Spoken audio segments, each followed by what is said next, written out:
کہ آپ کی نبوت پر وہ گواہی نہ دے، آپ کے نبوت پر وہ دلیل نہ بنے۔ تو یہ معنی ہے رحمت للعالمین کا۔ بہرحال سورہ حج مدنیہ ہے۔ بسم اللہ الرحمن الرحیم۔ اے لوگوں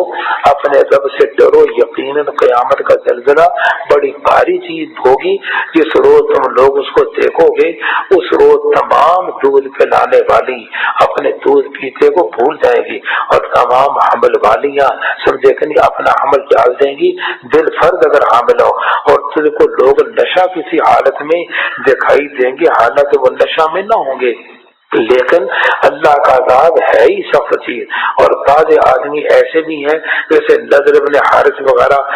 کہا کرتے تھے یہ قرآن مجید تو پہلے لوگوں کی کہانیاں ہیں، ایسا تو ہم بھی کلام کر سکتے ہیں، اس انداز میں باتیں کر رہے۔ اور بعض آدمی ایسے ہیں کہ اللہ تعالیٰ کے بارے میں بے جانے بوجھے جھگڑا کرتے ہیں، اور ہر شیطان سرکش کے پیچھے ہو لیتے ہیں، جن کی نسبت یہ بات لکھی جا چکی ہے کہ جو شخص اس سے تعلق رکھے گا تو اس کا کام ہی یہ ہے کہ اس کو بے راہ کر دے گا اور اس کو عذاب دوزخ کا رستہ دکھلائے گا۔ اے لوگوں اگر تم دوبارہ زندہ ہونے سے شک میں ہو تو ہم نے تم کو مٹی سے بنایا، پھر نطفہ سے، پھر خون کے لوتھڑا سے، پھر بوٹی سے، جو پوری ہوتی ہے اور تھوڑی بھی ہوتی ہے، تاکہ ہم تمہارے سامنے ظاہر کر دیں، اور ہم رحم کے اندر کہتے ہیں جس کو چاہتے ہیں ایک مدت معین تک ٹھہرائے رکھتے ہیں، پھر ہم تم کو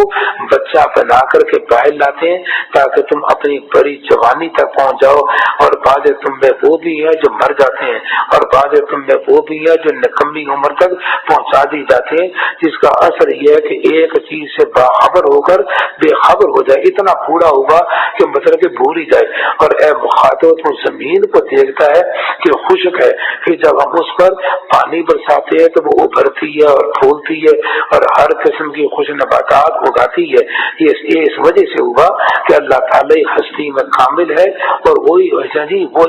بے جانوں میں جان ڈالتا ہے، اور وہی ہر چیز پر قادر ہے، اور قیامت آنے والی ہے، اس میں ذرا شبہ نہیں۔ اللہ تعالیٰ قبر والوں کو دوبارہ پیدا کرے گا، اور بعض آدمی ایسے ہوتے ہیں کہ اللہ تعالیٰ کے بارے میں بدون واقفیت اور بدون دلیل اور بدون کسی روشن کتاب کے تکبر کرتے ہوئے جھگڑا کرتے ہیں تاکہ اللہ کی راہ سے بے راہ کر دیں۔ ایسے شخص کے لیے دنیا میں رسوائی ہے، اور قیامت کے دن ہم اس کو جلتی آگ کا عذاب سکھائیں گے، یہ تیرے ہاتھ کے کیے ہوئے کاموں کا بدلہ ہے۔ اور اللہ تعالیٰ ظلام نہیں، یعنی ظلم کا نام و نشان نہیں، اس کا ترجمہ میں چوتھے پارے میں کر چکا ہوں۔ اور بعض آدمی ایسا ہے اللہ کی عبادت کرتا ہے کنارے پر، اللہ کی عبادت۔ بعض ایسے لوگ ہوئے کہ ہجرت کر کے آئے اور آ کر کے مسلمان ہوئے، تو کہنے لگے بھی اس مذہب کو دیکھتے ہیں، اگر مسلمان ہونے کے بعد ہماری دنیا کی باتوں میں چیزوں میں اگر برکتیں ہوئی نا، ہم زیادہ مالدار ہو گئے تو تب تو مسلمان رہیں گے، لیکن اگر ایسا نہیں ہوا تو پھر اپنے مذہب میں لوٹ جائیں گے، تو پھر وہ لوٹ گئے۔ اور بعض آدمی اللہ کی عبادت کرتا ہے کنارے پر، پھر اگر اس کو کوئی نفع پہنچ گیا تو اس کی وجہ سے قرار پا لیا مومن رہا، اگر اس پر کچھ آزمائش ہو گئی تو منہ اٹھا کر کے چل دیا، دنیا اور آخرت دونوں کو کھو بیٹھا۔ یہی کھلا نقصان ہے کہ دنیا بھی گئی آخرت بھی گئی، خدا کو چھوڑ کر ایسی چیز کی عبادت کرنے لگا جو نہ اس کو نقصان پہنچا سکتی ہے نہ اس کو نفع پہنچا سکتی ہے، یہ انتہا درجہ کی گمراہی ہے۔ وہ ایسے کی عبادت کر رہا ہے کہ اس کا ضرر بنسبت اس کے نفع کے زیادہ قریب الوقوع ہے۔ ایسے کارساز ہی ایسا کارساز ہی برا، ایسا ساتھی بھی برا۔ بلا شبہ اللہ تعالیٰ ایسے لوگوں کو جو ایمان لائے اچھے کام کیے ایسے باغوں میں داخل کرے گا جن کے محلات کے نیچے لہریں جاری ہوں گی۔ اللہ تعالیٰ جو ارادہ کرتا ہے کر گزرتا ہے، تو جو شخص اس بات کا خیال رکھتا ہو کہ اللہ تعالیٰ رسول کی دنیا اور آخرت میں مدد نہ کرے گا تو اس کو چاہیے کہ ایک رسی آسمان تک تان لے، پھر اس وحی کو موقوف کرا دیں، اور پھر غور کرنا چاہیے آیا اس کی تدبیر اس کی ناگواری کی چیز کو موقوف کر سکتی ہے، کیا وحی کو بند کر سکتی ہے۔ ہم نے اس کو اسی طرح اتارا ہے جس میں کھلی کھلی دلیلیں ہیں، اور بات یہ اللہ تعالیٰ جس کو چاہتا ہے ہدایت کرتا ہے، اور ہدایت اسی کے بارے میں چاہتا ہے جو خود ہدایت چاہتا ہے۔